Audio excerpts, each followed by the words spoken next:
Assalamualaikum warahmatullahi wabarakatuh.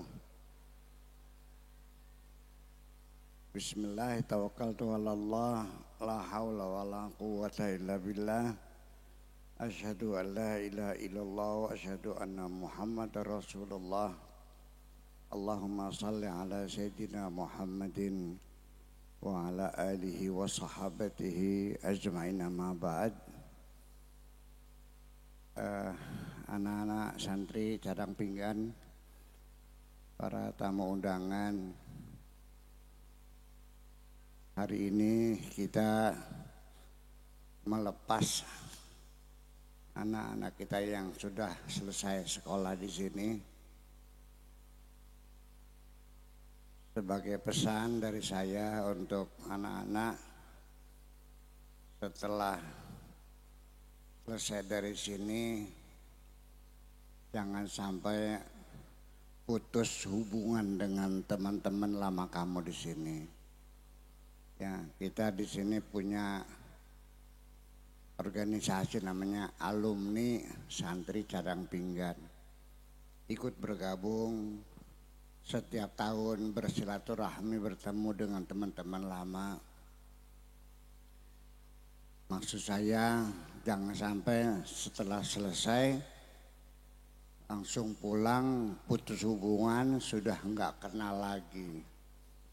Ini ingin saya sampaikan bahwa merawat persahabatan lama itu sangat penting sekali. Bahwa pada akhirnya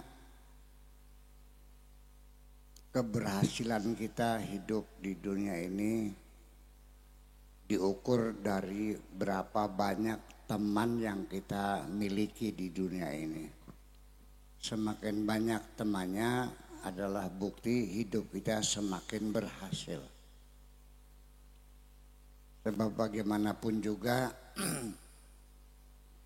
kata Kanjeng Nabi, silaturahmi itu menambah rezeki.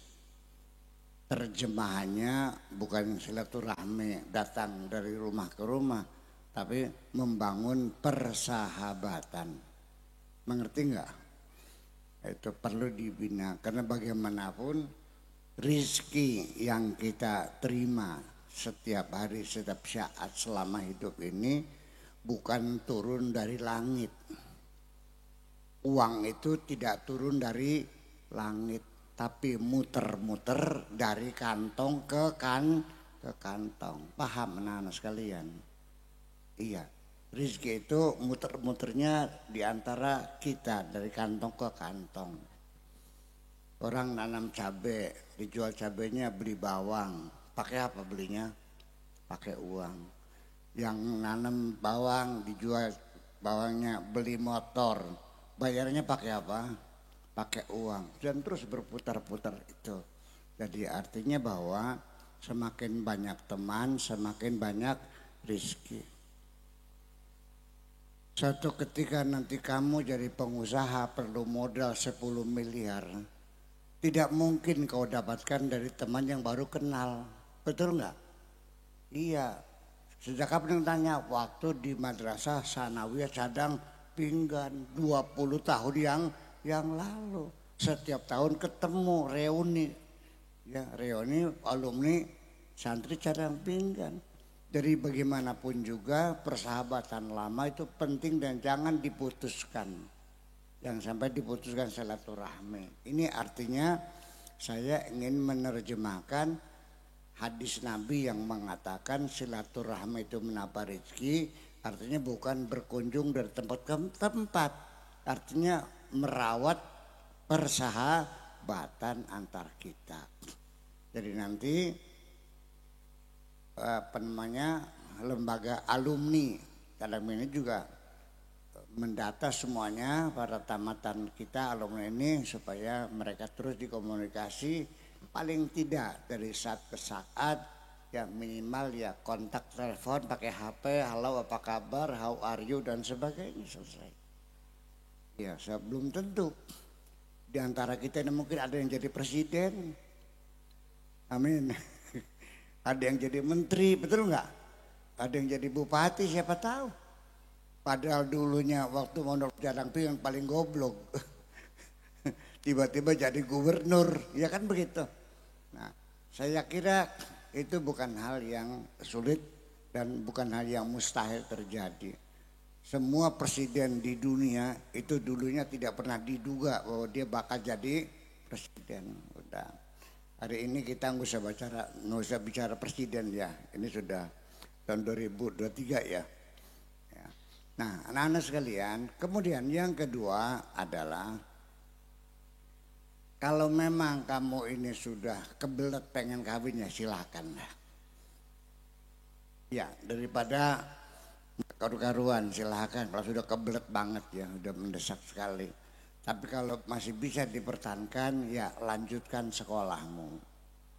Gimana melanjutkannya? Carilah jurusan-jurusan yang kira-kira ya bisa untuk mengais rezeki, yang kira-kira bisa untuk menghasilkan uang, apakah kedokteran, apakah teknik, apakah kimia gitu. Nanti kalau jurusan-jurusan yang sifatnya sosial nantinya ya tidak berarti saya mengatakan tidak ada gunanya, ada gunanya. Tapi untuk mencari kan ngelamarnya lama, betul nggak? Kalau orang sekolahnya kedokteran perlu ngelamar enggak? Enggak, dilamar orang kok. Ya, kalau teknik dan sebagainya itu ambil jurusan-jurusan ini. Nah, ditambah lagi kalau bisa syukur-syukur ya ke perguruan tinggi yang negeri. Tentu biayanya akan lebih murah. Dan juga saya anjurkan lagi, sekalipun nanti kamu semua itu melanjutkan di perguruan tinggi, kalau bisa nggak usah berasrama, tapi di pesantren lagi sananya tinggalnya.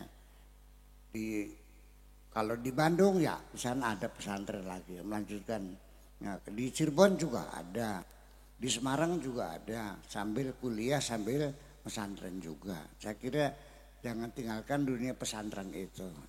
Insya Allah mudah-mudahan dengan kita selalu dekat dengan pesantren, ya anak-anak kita moral mereka akan lebih terjaga daripada kos-kosan di luar semacam itu. Nah, ibu-ibu dan bapak sekalian, kemudian yang ketiga saya pesan kepada anak-anak kita semua yang tahun ini, tolong waspada dalam pergaulan sehari-hari dari bujukan-bujukan, rayuan-rayuan, modus-modus penipuan, ya. Dengan berbagai cara melalui HP, melalui internet, melalui Facebook dan sebagainya, penipuan-penipuan yang akan merugikan uang kamu itu perlu waspadai, terutama penipuan-penipuan pemikiran dan ideologi. Ini yang perlu diwaspadai. Jangan sampai nanti kamu tergoda dengan janji-janji sorga, bidadari yang cantik-cantik, ya. Kamu dipersiapkan dikasih bom untuk meledakkan bom di pasar. Nah, hati-hati. Ya, pakai logika yang sehat bahwa beragama harus dengan menggunakan logika yang sehat, menggunakan akal yang sehat. Saya tidak mengajarkan kamu beragama dengan cara menutup mata, matikan lampu, tutup jendela dan pintu dan yakini. Tidak demikian. Gunakan akal sehatmu itu. Ya, sebab ini banyak orang yang beragama sekarang tidak menggunakan akal yang sehat. Pasang bom di perut sendiri, diledakkan di dalam masjid sedang melakukan sholat Jumat. Korbannya sampai sekarang Pak Kapolresta Cirebon punggungnya masih luka ya, cacat karena dibom itu. Ya, jadi artinya pakai akal sehat, mana mungkin seseorang masuk surga dengan cara membunuh orang yang tidak berdosa. Masuk akal enggak? Yang masuk akal, kamu bakal masuk surga apabila kamu menghidupi orang lain.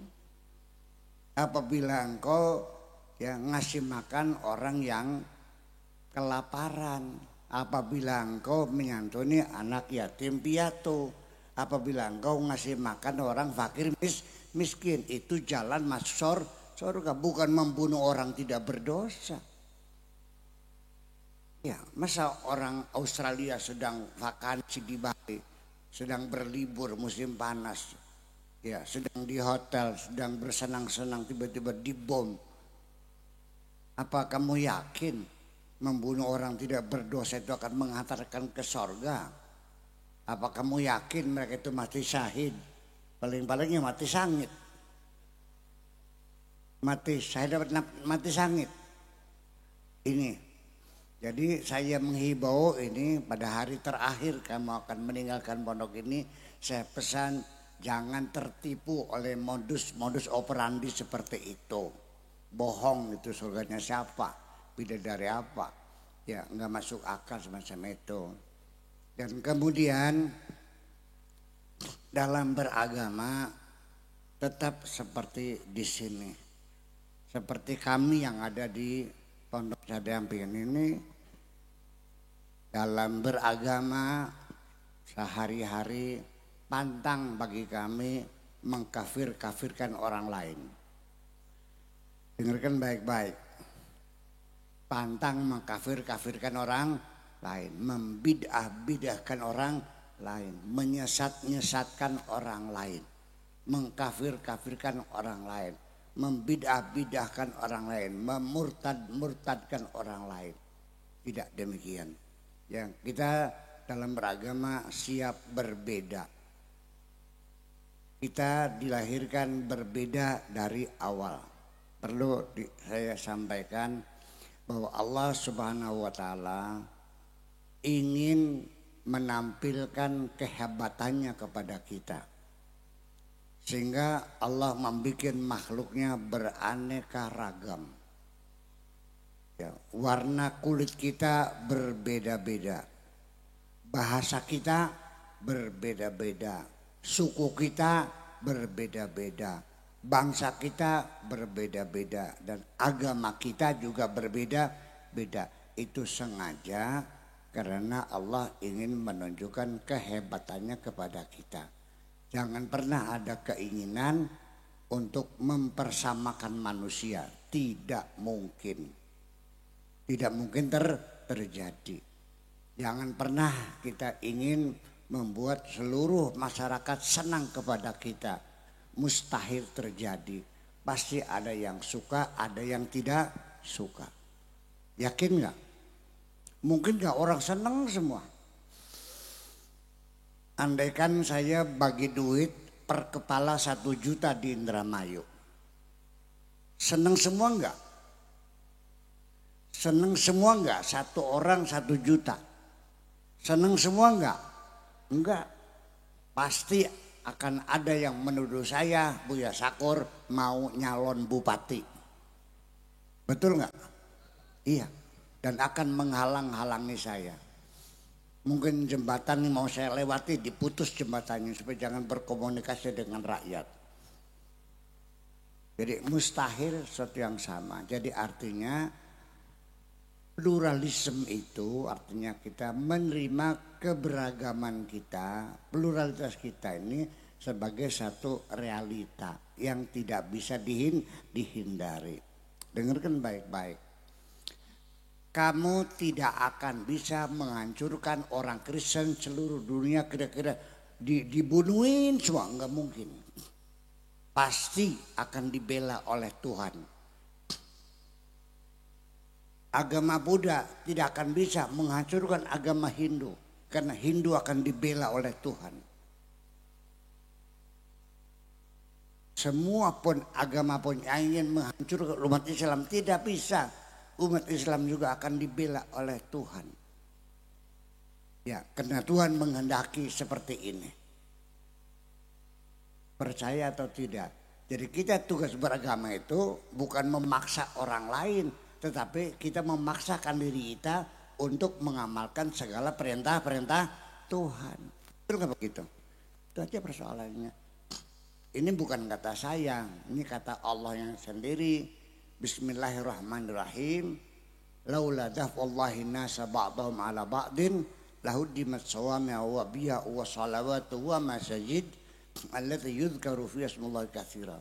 Kalau bukan karena dibela oleh Allah, maka gereja-gereja, sinagog-sinagog, kelenteng-kelenteng, masjid-masjid pasti akan hancur semuanya kalau tidak dibela oleh Allah. Jadi Allah membela gereja, membela kelenteng, membela sinagog, membela masjid. Terus siapa yang membela? Allah yang membela. Makanya sampai sekarang agama ya tetap aja tidak ada yang hilang. Dan bahkan agama Islam sendiri juga bukan agama mayoritas kok di dunia ini. Agama Islam itu agama yang minoritas di dunia ini. Mayoritas di Indonesia, di dunia minoritas. Tertinggi adalah agama Buddha, lalu agama Kristen, lalu Hindu, lalu baru Islam yang keempat. Nah ini, jadi artinya pemahaman agama itu kita harus sadari bahwa dengan akal sehat. Paham anak-anak sekalian, dengan akal sehat. Jangan sampai kita menyanyikan lagu-lagu lama, ya, kuntum khairu ummatin ukhrijat linnas.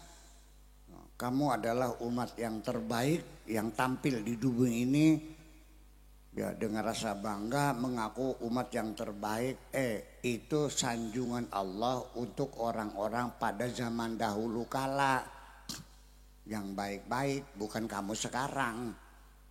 Kamu sekarang bukan umat yang terbaik, umat yang terburuk sekarang ini. Biar saya katakan bahwa kamu ini umat terburuk sekarang ini. Ya, hampir seluruh negara-negara Islam, negara yang mundur, terbelakang, yang miskin, yang bodoh. Jujur saya bilang, biar kamu paham. Maka kita harus sadar diri, segera bangkit. Anak-anak yang rajin belajarannya, betul nggak?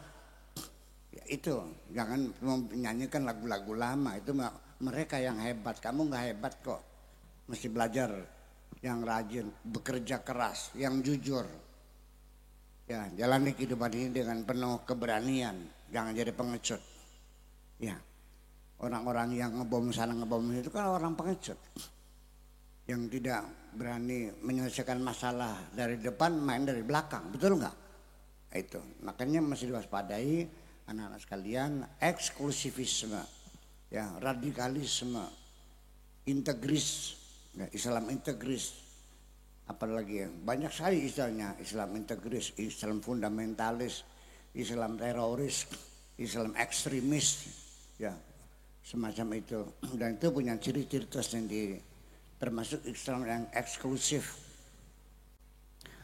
Tadi malam baru kita ngaji, ya, membahas ceramah-ceramah para ustadz di mimbar-mimbar bahwa tidak boleh mengucapkan salam kepada Yahudi dan Nasrani.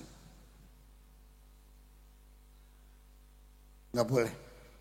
Orang non muslim, assalamualaikum, nggak boleh. Ini qala Rasulullah.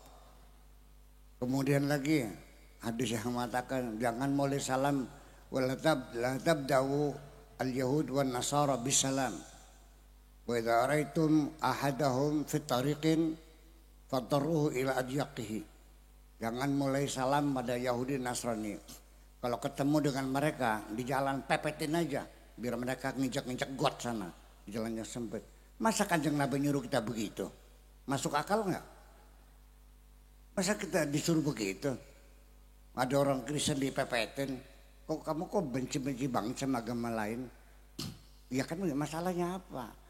Sebab bagaimanapun juga kita di Indonesia ini anak sekalian, biar saya bisa jelaskan. Ini negara Indonesia ini bukan negara agama, bukan negara Islam, bukan negara Kristen, bukan negara Hindu. Ini negara Pancasila. Jadi semua apapun agama yang ada di sini dipersilahkan, dihormati, ya kan, dilindungi. Yuk kita hidup bersama sebagai warga negara Indonesia. Ini perlu diketahui sebagai pembekalan, jangan sampai nanti anak-anak kita, aduh saya kayak kecewa kalau anak kita ada yang terlibat dari teroris ya.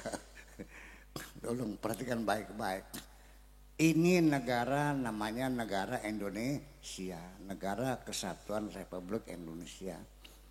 Yang mendirikan negara ini adalah seluruh warga negara Indonesia dari Sabang sampai Merauke.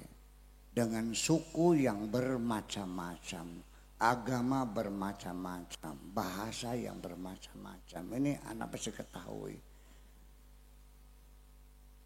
Sesungguhnya negara ini berdiri tidak punya faktor substansial yang membuat kita menjadi bersatu membangun negara Republik Indonesia. Ini sesuatu yang di luar nalar manusia. Bisa terjadi di negeri ini.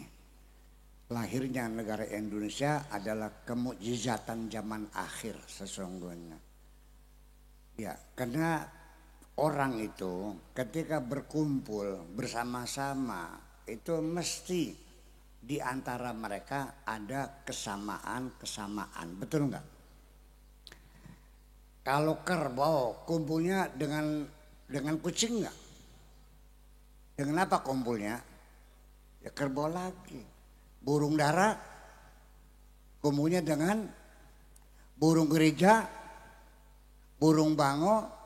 Ya, itu kata mereka, every bird will join with his flocks. Ya, semua akan berkumpul dengan sejenisnya. Nah, artinya bisanya kita berkumpul manusia, ya mungkin ada kesamaan agama, betul enggak? Kesamaan bahasa, kesamaan hidungnya pesek semua, bareng-bareng, ya kan gitu. Rambutnya keriting semua, kulitnya hitam semua, dan sebagainya. Kesamaan ras, kesamaan suku, kesamaan bahasa, kesamaan agama dan sebagainya. Nah, kita di Indonesia ini membangun negara Indonesia tidak ada faktor substansial kesamaan-kesamaan yang membuat kita bisa bersatu. Agama kita berbeda-beda, ada agama Hindu, ada Buddha, ada Islam, ada Kristen, ada Sunda Wiwitan, ada Abangan dan lain sebagainya. Betul. Sukunya ada suku Madura, suku Bali, suku Jawa, suku Sunda, suku Batak, suku Madura, suku Dayak, suku Baduy dan segala macam, suku Asmat, suku bermacam-macam. Orang Aceh sama orang Papua nggak sama rasnya kok. Orang Aceh mah turunan India, turunan Arab, kalau Papua orang-orang aborigin. Jadi agama beda, suku beda, kok bisa bersatu? Nah itulah sebabnya anak-anak mesti ketahui. Kita mendirikan negara ini bukan berdasarkan kesamaan agama, bukan kesukuan, bukan kebahasaan. Bahasa pun kita tidak pakai bahasa Jawa, betul nggak? Betul nggak? Orang Jawa mengalah biar tidak pakai bahasa Jawa, pakai bahasa Melayu yang disempurnakan.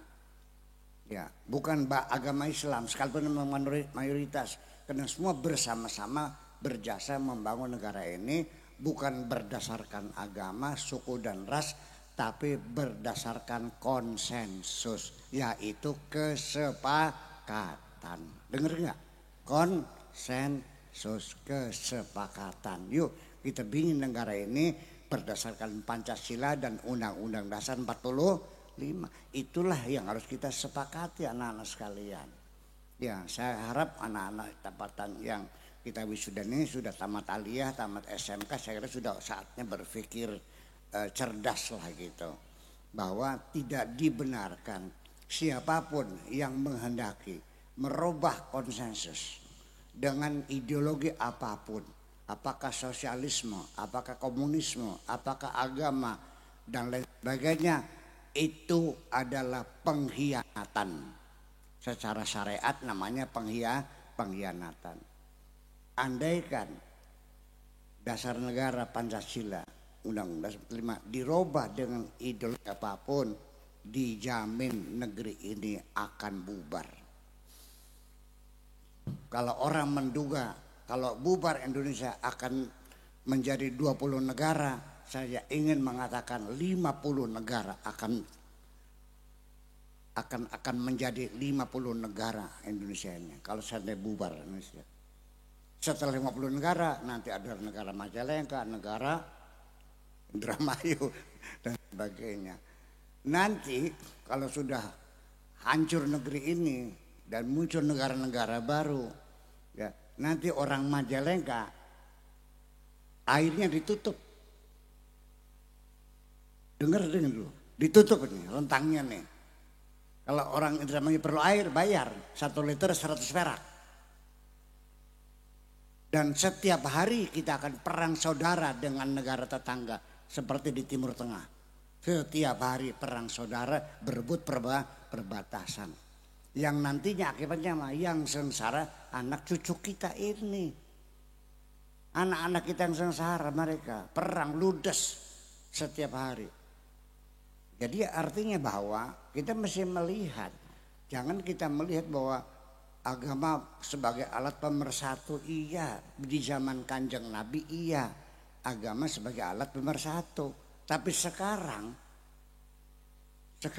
malah justru gara-gara sholat orang bertengkar, gara-gara zakat orang bertengkar. Betul nggak? Irak ambles. Itu siapa yang menghancurkan? Mereka sendiri, perang saudara. Yaman berdarah-darah. Siapa yang membunuh mereka? Ya orang Islamnya sendiri.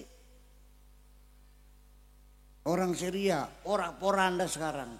Siapa yang membunuh mereka? Orang Islam sendiri. Iya.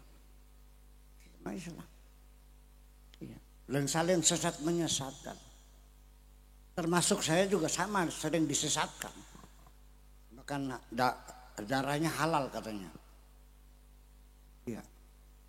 Nah ini yang jadi persoalan harus kita jelaskan kepada anak-anak kita ini sebagai bekal saja. Jadi nanti berangkali pulang ke rumah, kemudian jadi mahasiswa, ikut ormas ya, mungkin HMI, mungkin PMII dan sebagainya. Silahkan Wesan. Tapi cuman hati-hati kamu yang punya prinsip yang jelas bahwa bagaimanapun bahwa negara ini milik kita bersama, NKRI harga mati. Itu kira-kira. Betul nggak? Silakan saja. Milih mau mazhab apa silakan. Saya tidak merekomendasikan anak-anak kita bermazhab apapun, silakan. Yang penting mazhabnya mazhab Muhammadiyah, ngikuti Kanjeng Nabi Muhammad. Amin, gitu aja kira-kira. Jadi ini perlu anak-anak ketahui. Dan kemudian lagi yang terakhir saya katakan, kalau kamu tidak paham, tidak mengerti untuk masuk ke wilayah baru dalam organisasi, tolong berkonsultasi dengan orang tua yang lebih paham dari kamu. Betul nggak? Jangan aja geraduk-geraduk kekaluan kah? Iya, ini karena kebohongan. Nah, bapak-bapak dan ibu-ibu sekalian, beginilah. Kalau memang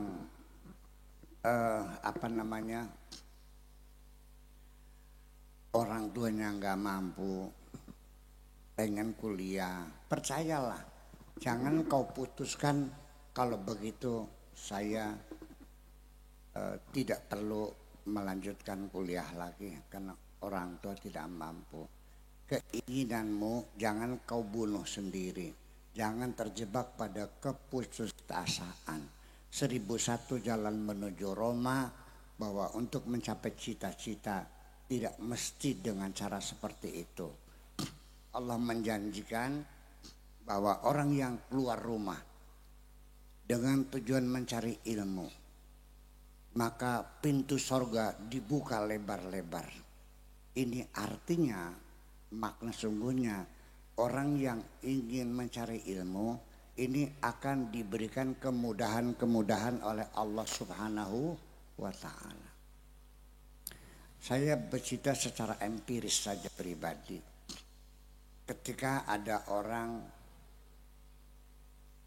sakit, perlu uang beli obat, saya bantu dengan rasa terharu.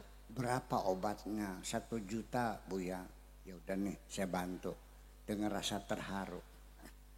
Menolong orang yang sakit tidak bisa beli. Orang yang kelaparan juga saya terharu. Udah berapa lama engkau tidak makan? Ya, sudah 2 hari masih kurang makan, saya bantu.